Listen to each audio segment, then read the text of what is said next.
Now, an Emeritus Newsbrief, I'm Lynn Houston. The nation's unemployment rate goes up to 9.4%, but there are signs for improvement.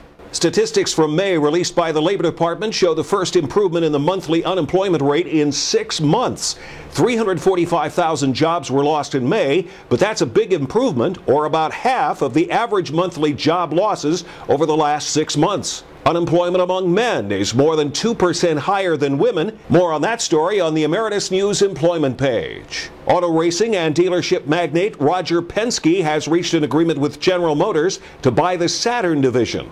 GM has agreed to produce the cars for Penske temporarily at Saturn's Spring Hill, Tennessee plant, as Penske's purchase and takeover is phased in over the next few years. The Departments of Health and Human Services and Veterans Affairs have joined to help disabled veterans find community-based assisted care and housing. The two will use $10 million in federal money for that program. Government estimates show that 131,000 veterans are homeless. Male veterans are 1.4 times as likely to be homeless as male non-veterans, while female veterans were between 2 and 4 times as likely to be homeless as their non-veteran female counterparts. More on the Emeritus News healthcare page. The latest study showing healthcare costs are sending more families into bankruptcy, including a big increase among those who have health insurance and still face high medical bills.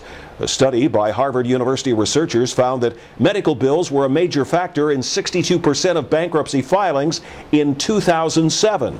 President Obama asking for $500 million more for flu pandemic preparation.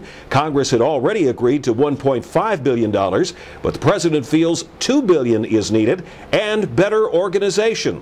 Among his concerns, a report just released by the Government Accountability Office that says there are major planning gaps between federal, state, and local agencies. The Securities and Exchange Commission recovering $6.7 billion more for pensioners and other investors swindled in that auction rate security scandal last year.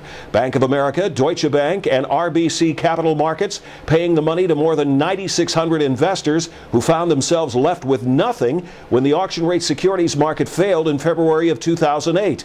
Former Countrywide Mortgage CEO Angelo Mazzillo nailed by the feds and charged with insider trading and securities fraud.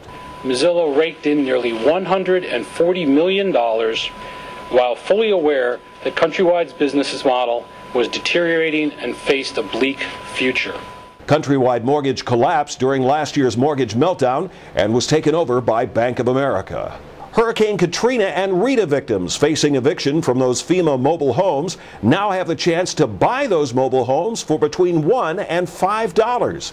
The Obama administration and FEMA have ordered a halt to the evictions as arrangements are made to sell off the mobile homes. In addition, more than $50 million has been set aside to help those in motels and other locations who are still homeless after Hurricanes Katrina and Rita.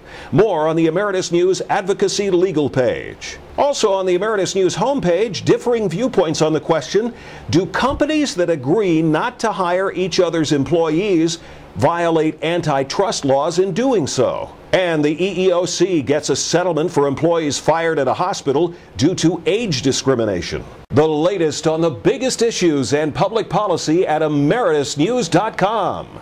And live 24 hours, 7 days a week on the Emeritus News channel at livestream.com.